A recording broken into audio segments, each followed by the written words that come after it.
ये देखिए लापरवाही है। जो लड्डू रखी हुई हैं उसमें देख सकते हैं आप धूल सन चुकी है।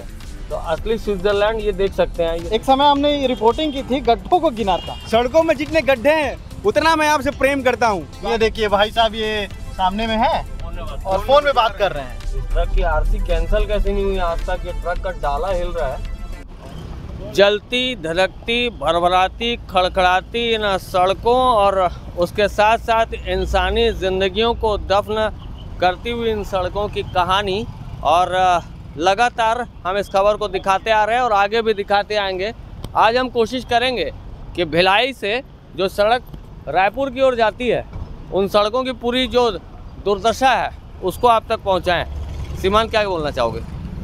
करोड़ों खर्च होते हैं सड़कों पे, और किसी शहर की जब पहचान होती है, शान होती है, तो उसमें प्रमुखता सड़क को दी जाती है। लेकिन सड़कों पर जो गड्ढे हैं, एक समय हमने रिपोर्टिंग की थी, गड्ढों को गिना था, और यही गड्ढे न जाने किन किन लोगों की मौत का कारण बन जाते हैं। न जाने कितने लोग, कितने बच्चे अनाथ हो जाते हैं। और उस पर क्या होता है, सिर्फ एक और योजना बनती है, एक और लेप लगता है और उसके बाद फिर से गड्ढे। तो यही होता जा रहा है।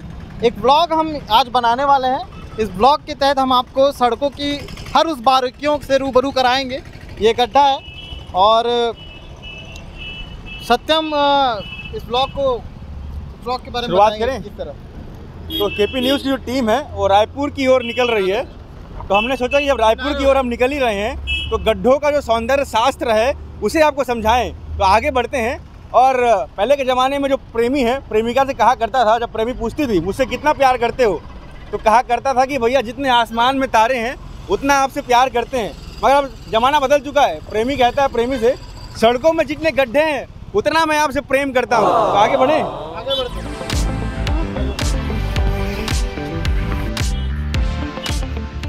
तो गाड़ी चल चुकी है और आगे ये व्लॉग लगातार जारी है। एक फिल्म का गाना था, बंटी और बबली फिल्म थी, जिसमें एक गाना था कि, और गाने की एक लाइन थी, गुलजार साहब ने लिखी थी जी। कि चांद से होकर सड़क जाती है, उसी पर आगे जाते अपना मकान होगा।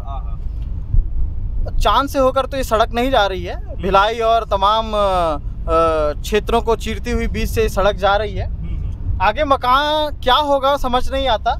इतने समय से जो खबरें पढ़ते आ रहे हैं, जो खबरें बनाते आ रहे हैं हम लोग, उसमें सिर्फ मौतें हैं, सिर्फ दुर्घटना है, सिर्फ सड़कों पर गड्ढे हैं और आंकड़े हैं। वो आंकड़े कई सारे हैं, तमाम आंकड़े हैं। ओवरब्रिज, फ्लाईओवर का निर्माण हो रहा है, कब से हो रहा है? कोविड निकल गया, कोविड से पहले तैयारी शुरू हुई थी, उसके बाद उस निर्माण के दौरान कई ऐसी मौतें हुई, जिसमें पहली, अगर मैं रिपोर्टिंग के दौरान अगर मौतों का जिक्र करूं तो एक किसी न्यूज़ चैनल की एक पत्रकार थी, महिला पत्रकार, उसकी मौत हुई थी सड़क पे। और उसके बाद जो आंकड़ा शुरू हुआ था वो आंकड़ा आज भी थमने का नाम नहीं लेता। बरसात के समय मुख्य क्षेत्र माना जाता है पदुम नगर, उसके सामने जो सड़कें थी वो इतनी जर्जर थी कि आप वहां पर खड़े हो जाते तो लाइव आपको देखने को मिलता था कि किस तरह से लोग मतलब वहां से जा रहे हैं और फिसल के गिर जा रहे हैं। इस तरह की स्थिति निर्मित है और अभी भी है। अभी भी आप ये, अभी जिस लेवल पे हम चल रहे हैं ये आपको बहुत अच्छा लग रहा होगा, लेकिन इस बीच में जो भंवरे हैं ना, वो आपको इस तरह भंवर में डाल देगी कि आप अगर हेलमेट भी पहने हैं तो शायद वो हेलमेट कहीं और, रेस के घोड़े बन सकते हैं। हेलमेट कहीं और होगा और आप कहीं और होंगे। तो ये स्थिति है। तो अब सीमांत भाई ने बताया कि आपको हकीकत दिखाया। तो अब आगे बढ़ रहे हैं और झांसे में मत आइए कि भैया अभी तो सड़क बहुत बढ़िया है। ये भिलाई 3 है, इसीलिए तो सड़क आपको थोड़ा ठीक ठाक लग रही होगी। अभी आगे चलिए, सड़कों को और देखिए, धूल खाइए। हालांकि आप तो कैमरे के बाहर से देख रहे हैं, धूल तो नहीं खाएंगे। देखिए यहाँ पर ट्रक जा रही है, 12 या फिर 22 चक्के की बड़ी ट्रक है और ट्रैफिक आप देखिए। नियम अस्त व्यस्त है पूरी तरह से। अगर बात करें ट्रैफिक पुलिस की ना, तो पुलिस तो है जी, लेकिन पुलिस तो है और दुर्घटना भी है। जिस दुर्घटना के लिए पुलिस को खड़ा कराया गया है उसका कोई अस्तित्व नहीं, कोई मतलब नहीं है। अभी आगे टोल आ जाएगा, वो किस लिए वहां पे टोल कटता है समझ नहीं आता। ठीक बात है भैया, टोल टैक्स का मतलब क्या है? आप सड़कों, आप हमको कैसी सड़कें मुहैया करा रहे हो, जनता को कौन सी सड़क मुहैया करा रहे हो आप? ये वाली जिसके ब्रेकर के बीच कितनी दूरी होनी चाहिए वो भी नहीं पता। ये स्थिति है। लोग आना जाना कर रहे हैं, उनको खुद को ट्रैफिक सुरक्षा सप्ताह चलाती है। ये देखिए, ये ओवरलोडेड ट्रकें जाती हैं, बड़ी बड़ी ट्रकें यहाँ से गुजरती हैं। कुछ ट्रकें ख़राब होकर के यहीं पर रुकी हैं। आगे पौधा रख दिया जाता है ताकि उसके आगे कोई ना जा सके। ये लंबी आगे जाने वाली सड़कें, और ये जाम आप देख सकते हैं। ये जाम आपको हर दिन, जब आप रायपुर के लिए निकलेंगे तो आपको हर दिन मिलेगा। ये देखिए भाई साहब, ये सामने में है और फ़ोन में बात कर रहे हैं। तो नियम के धज्जे, हेलमेट भी नहीं है भाई साहब के सर पे। तो ये तो स्थिति है।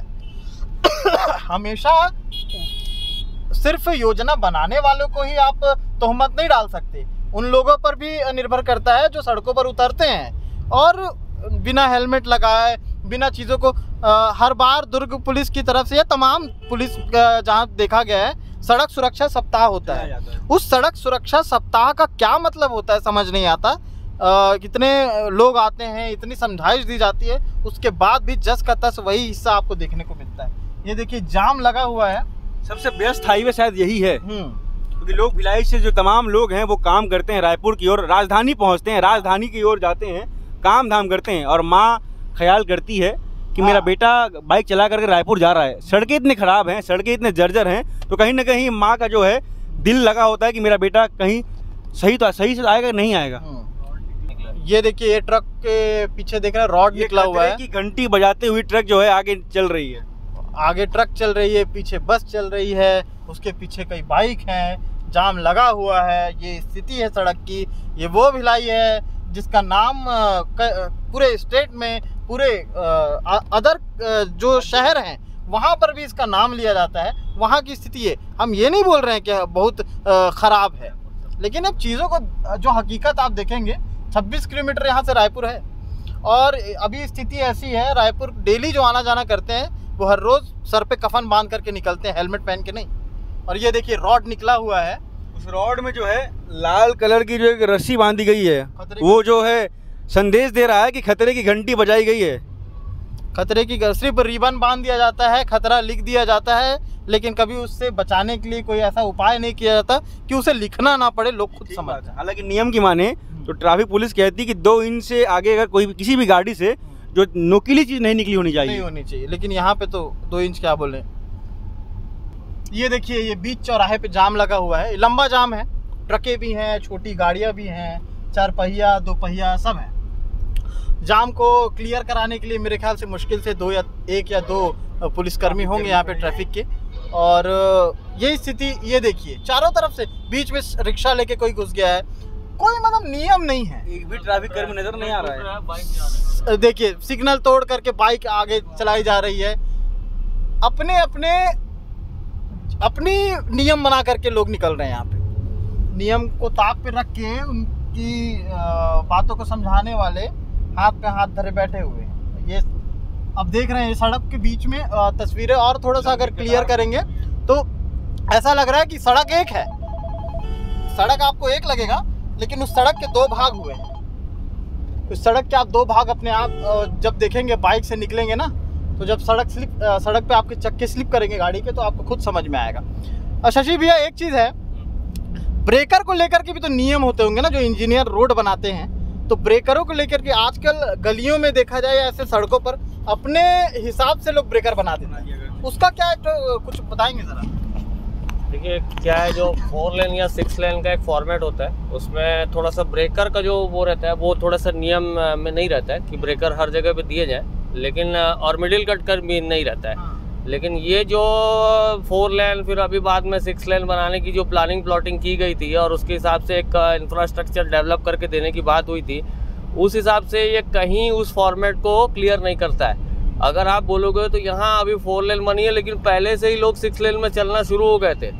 किनारे में सर्विस लेन है, सर्विस लेन ये आप मान के चलो कि ये पार्किंग लैंड है, लोगों के लिए पार्किंग लैंड है। जहाँ जहाँ आपको भीड़ भरा तंत्र मिलेगा, भीड़ भरी जगह मिलेंगी, वहाँ पर लोग अपनी कारें पार्क कर देते हैं, लोग अपनी बाइकें पार्क कर देते हैं। मार्केट एरिया आएगा तो आपको चलना दूभर हो जाएगा। तो ये पहले से ही इतना अस्त व्यस्त और ध्वस्त करके रखा गया है इसको, और ऊपर से अभी जो निर्माण कार्य हो रहा है फ्लाईओवर का, तो फ्लाईओवर का विषय में आगे भी अपन ब्लॉग में चर्चा करेंगे।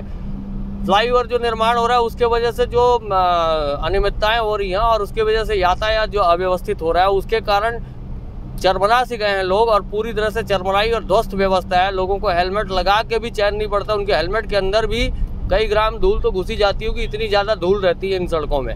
और सबसे बड़ी बात, जो दुर्घटनाएं होती हैं वो बहुत बड़े पैमाने पर होती है, किसी की जान चली जाती है। सबसे बड़ी बात है यहाँ पर हाईटेक ज़िला कहलाता है, दुर्ग ज़िला कहलाता है हाईटेक ज़िला, और बड़े बड़े नेता मंत्री यहाँ रहते भी हैं और इन्हीं सड़कों से हो सकता है आना जाना करते भी हों। लेकिन क्या होता है, जब उनकी गाड़ियाँ चलती हैं तो आगे पायलटिंग चलती है और उनको समस्या नहीं होने देते हैं। लेकिन वही है कि आम जनता को तो पिसना है, आम जनता को इसी ट्रैफिक के जाम के अंदर दब के रहना है, इसी जाम में फंस के रहना है। और अगर आपको रायपुर जाना है तो ये मान के चलिए, पहले पौन घंटे का सफ़र हुआ करता था रायपुर बहुत पहले। अब जब से इन सड़कों का निर्माण कार्य हुआ है तो लोग ये सोचते थे कि चलिए हम आधे घंटे में सड़क ये जो काफिला है वो तय हो जाएगा, लेकिन आधा घंटा नहीं, अभी कम से कम 3 से 4 घंटा लगेगा।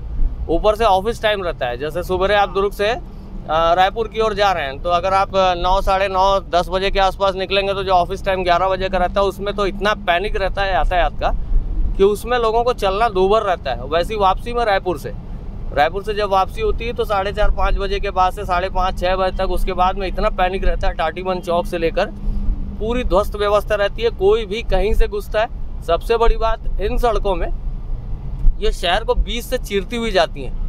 मैं अपनी रिपोर्टिंग में भी और आप लोग भी अपनी रिपोर्टिंग में लगातार हम लोग बताते आ रहे हैं कि शहर को बीच से चीरना और उसमें हैवी लोडिंग गाड़ियों को ट्रैवल करवाना, ये कहाँ तक जायज़ है? इंसान जो छोटी गाड़ियों में चल रहा है वो कैसे चलेगा? कारों में चलने वाला इंसान कैसे चलेगा? इन बड़ी गाड़ियों के लिए एक अलग सा रूट होना चाहिए। इन बड़ी गाड़ियों के लिए अलग से कोई रोड मैप होना चाहिए कि बड़ी गाड़ियों को बाईपास दिया जाए, ताकि जो आम इंसान है जो सड़क पे इत्मीनान से चलना चाहता है उसे धूल दूषित वातावरण, प्रदूषण, दुर्घटनाओं, इन सब से बचना पड़े। तो ये सब नज़ारे हैं सीमांत, उसमें आगे बात करते रहेंगे लगातार।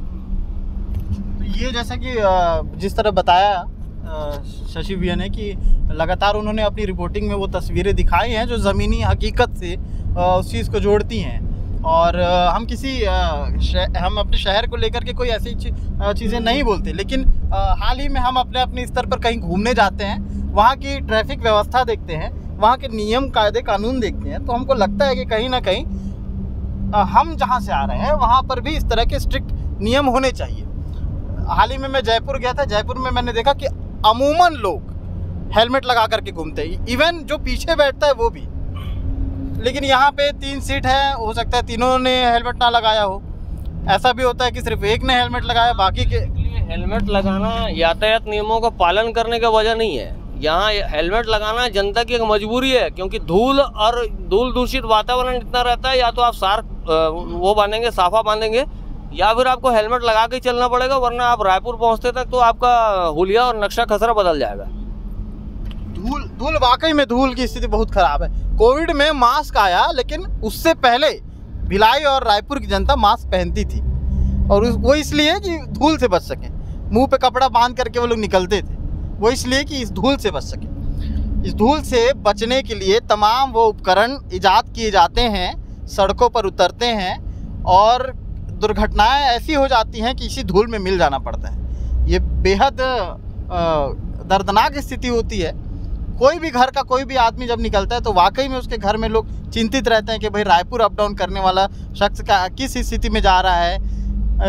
कई बसें जा रही हैं, बड़ी बड़ी ट्रक चल रही हैं, स्कूटी और बाइक पे चलने वालों के लिए अक्सर ये चिंता का विषय रहता है। तो ये समस्याएं कब क्या होगा, कभी कुछ हो पाएगा कि नहीं? हम लोग का तो विदेशों में हम देखते हैं, आज छोटी सी कंट्री है जिसमें समझ लीजिए कि परमाणु विस्फोट हुए हैं। जापान जैसी कंट्री में वहाँ 8 माले 10 माले की फ्लाईओवर रहती है और सड़कों में चलना बहुत सरल और सुगम रहता है। लेकिन यहाँ हम हिंदुस्तान में ऐसा सोचना मतलब बहुत बड़ी समझ लीजिए कि एक सपने जैसा है। ले दे के एक आध सड़क बनाते हैं, सड़क बनाने के बाद उसमें कई सारी खामियां रहती हैं, फिर पैच वर्क होता है। 4 लेन 6 लेन जैसी सड़कों में ये देखिए पैच वर्क कर करके इन लोग मतलब समझ लीजिए कि टाट में पैबंद लगाने का काम करते हैं। सिग्नल लगाए जाते हैं। देखिए अब ये सिग्नल राम भरोसे चल रहा है, अभी कुछ हादसे होते हैं तो उसके बाद ये चालू कर दिया जाता है, वरना ये भी बंद पड़ा रहता है। इस तरह के मिडिल कट्स जो रहते हैं, जो सामने आप देख रहे हैं, उनमें लगातार गाड़ियों की आवाजाही और हादसों की। देखिए बेचारा जानवर, यहाँ पर किसी ने ट्रक से कुचल दिया उसे। ये जानवर जैसी स्थिति आज इंसानों की हो चुकी है। मतलब इंसान भी इसी तरह से कुचले जाते हैं और एक आम इंसान के मरने की जो मौत की खबर होती है वो दब सी जाती है, उसको कोई संवेदनशीलता से नहीं लेता है। लेकिन आज अगर सरकार और प्रशासन के पास एक सार्थक सोच रहे तो तस्वीरें बदली जा सकती थी। वाकई तस्वीरें बदली भी जानी चाहिए, क्योंकि हाल ही में पिछले दिनों रिपोर्टिंग आपने की थी जिसमें एक नींबूलाल नाम का एक शख्स जो बेचारा मजदूर, वो अपनी साइकिल से जा रहा था, अचानक से उसका एक्सीडेंट होता है बीच सड़क, बीच चौराहे पर उसकी मौत हो जाती है। मौत के बाद राजनीति होती है, राजनीति में योजनाएं आती हैं, योजनाओं में जो मुहैया कराने वाले पैसे हैं उसका जिक्र होता है। जितने रुपए देने की बात कही जाती है, हल्ला हो जाता है 25,000 का, और बाद में पता चलता है कि मिला है तो सिर्फ 10,000। ये स्थिति बनी हुई है सिर्फ बहस के लिए। सिर्फ डिबेट पे बैठ करके इस बहस को सुनने से अच्छा है, बेहतर है कि आप हकीकत को बयां करें उस जगह पर जा कर के। तो हमने कोशिश की है, हमारी केपी न्यूज़ की टीम ने कोशिश की है कि इस तरह के व्लॉग जो जनता से जुड़े हों और उसको हम वहाँ तक पहुँचा सकें जहाँ तक उसका सही स्थान हो। सरदार भगत सिंह चौक, भगत सिंह चौक है वहाँ लगा ना LED वाला ना। हाँ LED लगा है, जूस फैक्ट्री भी। देखना कि पीछे गाड़ी है, पीछे ट्रक है भैया। नहीं देख रहे भाई चांदी है क्या? अच्छा लगा। कुम्हारी क्षेत्र आ गया है और इसके बीच से गुजरती सड़क, वही सड़क जिसके बारे में हम जिक्र करते आ रहे थे, और आगे टोल है और टोल टैक्स लिया जाता है। वही टोल टैक्स जिसका जिक्र हमने थोड़ी देर पहले वीडियो में किया था कि किस लिए लिया जाता है। बड़ा सवाल है कि जब आप सड़कों पर वो चीज़ें मुहैया नहीं करा सकते जिसके लिए जनता टैक्स दे रही है, तो आखिर वो टैक्स किस लिए? और इस तरह से सड़क और सड़क की लड़ाई और सड़कों पर चलने वाले की मनः स्थिति बहुत सारी चीज़ें बयां करती है, वो नहीं बोल पाते और हम बोल सकते हैं, इसलिए हमने सोचा कि हम आपको बताएं। ये देखिए आगे टोल है, गाड़ियों का जमावड़ा, और ये देखिए ये उस तरफ आप देख रहे होंगे टोल टैक्स लिए जा रहे हैं। किस चीज़ के लिए टोल टैक्स लिया गया? Car jeep van 15। ये देखिए कार जीप वैन के 15 रुपये हैं, और बस और ट्रक जो है उसके, और ये जो भारी वाहन है उसके 100 रुपये, तो 50 रुपये, इस तरह से रेट तय हैं। यही सोचिए कि आज अभी ये देखिए गाड़ी देख रहे होंगे आप, ये टोल टैक्स इनका कट रहा है और उसके बाद ये आगे जा रहे हैं, किसके लिए? यही वही सड़क के लिए जो हम अभी ये पीछे छोड़ के आए हैं, और आगे इनको कौन सी बहुत अच्छी सड़क मिलने वाली है। ये है सड़क की तस्वीर भिलाई से रायपुर की, तस्वीर उन जगहों की जहां पर VVIP का रैन बसेरा है, तस्वीर उस शहर की जिस शहर का नाम है बाकी शहरों में। तो ये स्थिति है। हाँ ये देखिए लापरवाही, और इसका परिणाम क्या होता है वो आप बाकायदा वीडियोस वगैरह में देखते होंगे, जो वायरल वीडियोस होते हैं। वायरल वीडियोस को देख के हम उसे स्किप तो कर देते हैं, लेकिन उसमें ऐसी कई सारी चीज़ें होती है। खारून नदी है, और खारून नदी थोड़ी सूख चुकी है। ये देखिए ये सड़क, ये ट्रक देख रहे हैं आप, ये हालत इतनी, ये जो सड़क की हालत है वही जर्जर हालत, उससे भी बदतर। तो इस ट्रक को आरसी कैसे मिली होगी? इस ट्रक की आरसी कैंसिल कैसे नहीं हुई आज तक? ये ट्रक का डाला हिल रहा है, और डाला हिलते में अगर कोई बगल में किसी सड़क में कोई यात्री जा रहा हो या फिर कोई कार वाला जा रहा हो, बाइक वाला जा रहा हो, उसके ऊपर ये टूट के डाले को रस्सी से गिर जाएगा और उसका सर फट जाएगा या वो मौत की नींद चला जाएगा। उसके बताइए ये हालत है। यहाँ पर ट्रैफिक के जवान तैनात होंगे, कई पुलिस अधिकारी, और कई शहरों को बीच से चीरती हुई ये ट्रक जा रही है। पूरी बॉडी अस्त व्यस्त है, हिली डुली बॉडी लेकर ये ट्रक चला रहा है। न जाने नंबर का पता भी नहीं है, नंबर के ऊपर भी उसकी जो लैंप है वो लटकी हुई है। इस नंबर को नोट किया जाए और नंबर को कम से कम पुलिस का कार्रवाई करे। CG04 हमें तो दिख नहीं रहा है नंबर, JN समथिंग आगे नंबर बता नहीं पाऊंगा, लेकिन ट्रक की जर्जर स्थिति देखिए, बताइए चलने लायक भी नहीं है। इसकी जो पेपर वर्क है वो कैसे रिन्यूअल हो जाता है, ये RTO विभाग और सरकार को सोचना चाहिए। ये देखिए बड़ी बड़ी गाड़ियां और निकल रही हैं, तार लोडेड गाड़ियां निकल रही हैं, क्रॉस हो रही हैं। देखिए कोई सिग्नल नहीं है, कोई सिग्नल नहीं है, कोई यहाँ पर सिपाही नहीं है रोकने वाले, कोई आने जाने के लिए कोई ट्रैफिक कंट्रोलर कोई नहीं है, कोई भी कहीं से घुस सकता है। और इसी बीच में जब बेतरतीब स्पीड से कोई गाड़ी अक्रॉस इनके बीच में आती है, तो उसके बीच में जब दुर्गम हादसे होते हैं और दर्दनाक हादसे होते हैं, तब मौतें भी वैसी ही दर्दनाक होती, जिनकी तस्वीरें कई बार टेलीविजन पर दिखाई नहीं जा सकती, इतनी ज़्यादा निर्मम मौतें होती हैं। तो ये छत्तीसगढ़ की राजधानी में प्रवेश करने वाले हैं और आपका स्वागत है। और ये स्वागत में जो तस्वीरें हैं, जाम, भीड़, सड़कें ये तो दिखा चुके हैं। अब जो तस्वीरें आप देखेंगे वो इन सारे खामियों का कारखाना नज़र आएगा। जैसे ही आप दुर्ग भिलाई से रायपुर की ओर आएंगे और सबसे पहला जो स्थान है जहां से आप प्रवेश करेंगे और आपको धूल का स्वाद चखने को मिलेगा, वो स्थान है टाटीबंध चौक। आप देख सकते हैं यहाँ पर जो है कंकड़ पत्थर धूल से सना हुआ ये जो दुकानें हैं आपको नज़र आ रही हैं। ये दुकान के जो लोग हैं वो भी सोचते होंगे कि क्या हम रायपुर के निवासी नहीं हैं, क्या हम लोगों ने वोट नहीं किया था, क्या हम लोग सरकार के हितैषी नहीं हैं। इनकी दुकान की सामग्रियां हैं, जो लड्डू रखी हुई हैं, उसमें देख सकते हैं आप धूल सन चुकी है। इस ओर देखिए ये रेत रखी हुई है, हवा चलती है तो यही रेत उड़ करके लोगों की आंखों में आती है, लोगों के नाकों के अंदर जाती हैं। अब आप सोच लीजिए, मान लीजिए कि कोई अस्थमा का पेशेंट हेलमेट भूल जाता है या फिर स्कार्फ नहीं बांधता है और वो इस सड़क से आता है, तो कितनी दयनीय स्थिति होगी उसके लिए। और वहीं संविधान में लिखा गया है कि आपको जीने का अधिकार है, हर व्यक्ति को जीने का अधिकार है। क्या आप इस धूल में चल करके, धूल की सांसें लेकर के आपके फेफड़े लंबे समय तक चलेंगे? बड़ा सवाल है और जनता से जुड़ी हुई बातें हम कर रहे हैं। सीमान भाई आगे बोलिए कुछ। अब ये पूरी तरह से हम आ चुके हैं रायपुर में। यहाँ से रास्ते बिलासपुर के लिए सड़क जाती है और ये रायपुर के लिए सीधे सड़क जाती है।